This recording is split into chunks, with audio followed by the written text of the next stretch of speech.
en el Chaco. Nos volvemos a meter en el tema de la polémica de las medidas, de abrir y empezar a abrir, y sobre todo en el tema polémico del barbijo. Hoy habló Quirós, habló Goyán también, ahora candidato, pero antes ministro de Salud. Escuchemos primero a Goyán. Sería ridículo quedarnos en la misma situación cuando precisamente siempre dijimos, a menos circulación del virus, no hay ingresos de casos de COVID en las camas de terapia intensiva, muy poquitos ingresos en los hospitales de formas por ahí leves o moderadas. No habría motivo para no avanzar hacia mayores medidas, y siempre con un ojo mirando esos indicadores. La oposición salió a denunciar que esta es una medida de carácter electoral. No, son los números los que permiten hacer eso. ¿Por qué baja? Porque el virus es kirchnerista, es peronista, es argentino, es bonaerense. No, baja por todas las medidas que se tomaron, tuvieron éxito y estamos pudiendo salir en la Argentina con una tercera ola que por ahora no se produce, y esperemos que si se hace, si llega a producirse, sea de una magnitud más atenuada y que no produzca gran cantidad de casos graves, que es lo que uno intenta a través de la vacunación. Bueno, es increíble, ¿no? Porque Goyán es aquel que nos decía ya mitad del año pasado, cuando avanzaba la pandemia, está en riesgo el verano. Y nos sorprendíamos todos, ¿no? Porque era uno de los que más miedo metía. Y ahora es uno de los que trata de tranquilizar. ¿Es modo electoral esto o es la realidad de lo que está pasando, Conrado? Bueno, eso de tener una tercera ola más atenuada, relajando las medidas, parece una contradicción. La verdad que si vos creés que la vas a tener, y tomá un ejemplo, tenés la tribu de los Nenet, que son indígenas, una tribu de la península de Yamal en Siberia. Viven en carpas, son nómades, viven de sus renos. ¿Qué pasó? Brote de Delta, varias muertes. Si ocurre en ese contexto, en el AMBA, en lugares de alta densidad poblacional, probablemente vaya a ocurrir. Y el tiempo todavía no lo hemos alcanzado. Acordate, acabamos de cumplir 2 meses desde que se detectaron los primeros casos. Entonces, no tenés que hacer restricciones, tenés que mantener un buen testeo, acelerar la vacunación para llegar a la mayor proporción con 2 dosis lo antes posible y estar preparado para esa potencial diseminación, que sería ideal estar monitoreando qué porcentaje de esos pocos infectados son Delta o no lo son. Así monitoreás y no te va a sorprender cuando empiece a aumentar la cantidad de infectados si el brote efectivamente ocurre, que es lo que debería suceder. Sucedió, como te digo, en todo el resto del mundo. ¿Estamos cerca de ese brote? Porque la verdad que los números marcan una baja en muertes, en contagio y demás. ¿Delta no apareció? ¿Delta viene más débil? El tema es la secuenciación genética, la cual decía Conrado hace un rato. Te voy a dar un ejemplo concreto de esto. Caso Ort, para no irnos tan lejos. Caso Ort. 63 o 64 chicos de la primaria, más del 10% de los 500 alumnos que conforman la primaria con un brote de Delta y sus papás. Según el Ministerio de Salud de la Nación, el Malbrán, digamos Anlis Malbrán, informan que solo 5 de esos chicos eran Delta. ¿Cuál es una incongruencia? Porque digamos, se supone que el brote era de variante Delta. Sí. Informan solo 5 porque fueron los que secuenciaron. Y los demás, nosotros, todos los que estamos en el tema tratando de adivinar las cosas que ocurren en Argentina, estamos absolutamente convencidos que todos fueron Delta. No hicieron la prueba para ver qué variante era. Genética, claro. Con lo cual, digamos, si se contagiaron 60, 6 de los contagiados tienen Delta, se supone que los otros deben tener Delta. ¿Por qué no?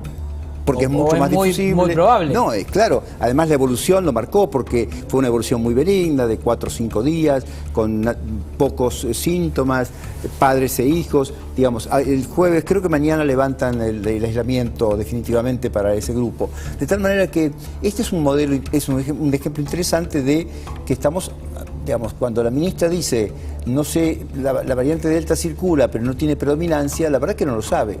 Ahora, porque si dice eso, me gustaría que me cuente cuáles son las variantes predominantes y qué porcentaje. Ahí hay un tema, ¿no? Porque efectivamente si hay 60 contagiados con la variante Delta y la variante Delta es tan contagiosa como dicen, ya tendríamos que tener muchos más contagios. Claro, seguro. Estoy convencido que los tenemos. ¿Y vos decís que los tenemos? No me cabe ninguna duda. De que no los contemos es una cosa, tenerlos tenemos. El tema es que no los cuentan. No los cuentan literalmente. No los incorporan. Ahora, ¿y el testeo también los está ocultando porque no hay testeos? Bueno, lo venimos protestando en este canal desde hace ya cometieron un error hace como 4 semanas, informaron 1.400.000 testeos en un día, que evidentemente era un error de tipeo, y a partir de ese momento fue tal el reclamo de todo el mundo que dijeron, bueno, mejor no informamos los testeos.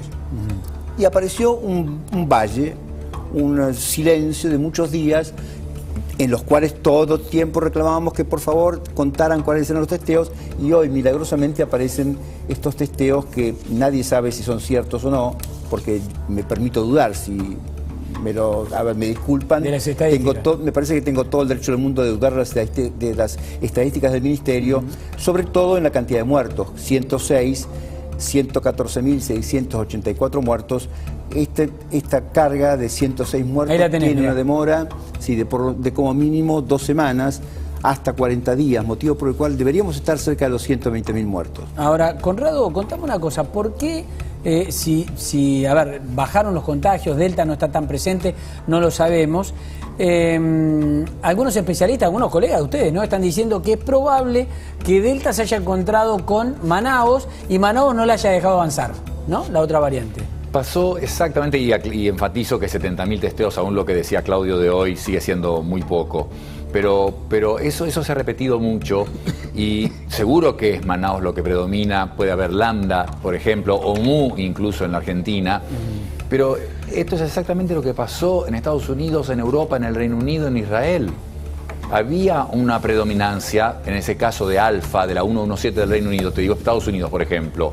En marzo, el primer caso de Delta. Sí. 100% era Alfa, 117 del Reino Unido. A mediados de mayo, 5% de Delta. La mayoría seguía siendo Alfa. Para fines de junio, 40% de Delta. En julio, después de que celebraron la independencia del virus, llegan a 60% y en solo 10 días al 90% de Delta. Esta es la historia natural de los virus. Reemplazan al previo. Es lo que hace el virus de la gripe todos los años. Entonces no sorprende. Y lo que dijiste recién, que era provocativo, lo de las máscaras, lo del barbijo, no hay duda que alguien solo en un parque no se va a contagiar sin barbijo. Claro, okay. Pero en lugares de alta densidad poblacional, en ciudades como las nuestras, en el AMBA, en el conurbano especialmente, en la calle la verdad que lo ideal es usar barbijo. Acá no hemos tenido el problema de antibarbijo como en Estados Unidos, o antes de ayer, que un señor que fue a cargar nafta en Alemania, cuando el empleado de la estación de servicio le pidió que se pusiera el barbijo, lo mató.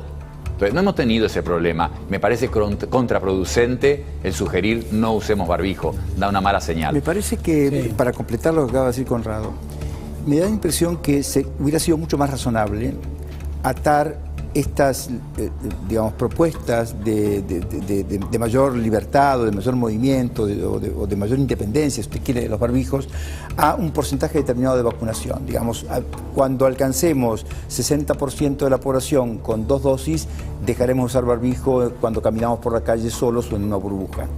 Digo, para convertirlo en algo más racional y menos político. Está claro que no hay efecto rebaño para la variante Delta. Países que tienen más del 70% de la gente vacunada siguen teniendo casos de coronavirus con variante de COVID-19 con variante Delta. Pero claramente uno puede ir imponiéndose metas, más que decir, bueno, a partir de este momento tal cosa, a partir del momento que lleguemos a tal cobertura, podemos hacer esto, a partir de tal cobertura nacional, podemos hacer esto otro. Chaco, pero las medidas se están tomando en base a estadísticas que no hay. En base a estadísticas que no hay. O sea, las medidas se están tomando en base a nada. Por eso sería bueno atarlo al porcentaje de población vacunada. Sí, hay un dato, Fernando, hay un dato que quiero complementar lo que dijeron Conrado y por supuesto el doctor Claudio, que en Estados Unidos desde ayer el promedio de muertes por COVID volvió a 2.000 diarios, que es un retroceso a marzo. Era un promedio que tenían en marzo. Claro, o sea, les volvió a subir el promedio de muertes, que es un poco el número que pone en contexto lo que está pasando y lo que comentan los doctores. Sigue teniendo problemas con la gente Novax, ¿no? Hay un 30%, 40%, cerca del 40% de la población que es Novax. Ajá. Y no se quieren vacunar. No se quieren vacunar. Lo tenemos a Quirós también, que ahí lo vamos a escuchar para cerrar el tema también, un poco para cerrarlo por ahora, lo vamos a seguir hablando, porque hubo varias provincias que se pararon de manos y le dijeron al gobierno, acá no, acá el tema de los barbijos no. Y además no son provincias de la oposición, porque efectivamente sí estuvo Mendoza, Córdoba, creo que Santa Fe también, Salta. Pero pero Río Negro, Salta, efectivamente, que no son provincias alineadas a la oposición, también le dijeron que no. Quirós decía esto, fíjense. Todavía no es momento de quitar el barbijo, y ahora te voy a contar por qué, pero que claramente el sentido de las medidas que Nación comunicó es el sentido correcto. Tal vez hay que mirar jurisdicción por jurisdicción cómo ha avanzado la vacunación y en base a eso cuántas de esas medidas se pueden implementar. ¿Y por qué lo del barbijo? Sabemos que en el espacio abierto naturalmente la contagiosidad es mucho menor y sabemos que es menos peligroso desde ya, pero también hay, nosotros en la ciudad pretendemos llegar al 70% de vacunación con 2 dosis antes de tomar medidas que luego se amplifican. Fernán creo que finalmente no fue candidato, ¿no? Todo el mundo lo ponía como candidato, no, ser candidato, finalmente no fue. ¿Por qué debería? Y siguió, sí, hizo un trabajo estupendo. No muy buena imagen, tenía muy buena imagen positiva, entonces en algún momento se decía que iba a ser pero candidato. Supongamos que gane, no va a ser testimonial Quirós, entonces tiene que hacerlo como diputado y dejar el ministerio. Y sigue en la gestión, digamos, ¿no? Y sigue en la gestión. Claro, que ¿Está de acuerdo con esto, vos, Claudio? Lo dije hace 20 minutos, absolutamente de acuerdo. Podemos discutir los porcentajes, pero él tiene mucha más información que yo, por supuesto, así que claramente si dice, bueno, al partir del 70% de población vacunada con 2 dosis voy a hacer tal cosa, me parece razonable. Creo que es criterio, dado que la información que brinda el Ministerio de Salud de la Nación es deficitaria en muchos aspectos, suministra es una deficitaria en muchos aspectos también, por supuesto en términos de gestión, motivo por el cual me parece que fijar metas más concretas y evitar especulaciones políticas es un camino que yo comparto, coincido y recomiendo, si me permiten. Cerramos un poquito nada más la ventana de tema COVID y prepárate, Will.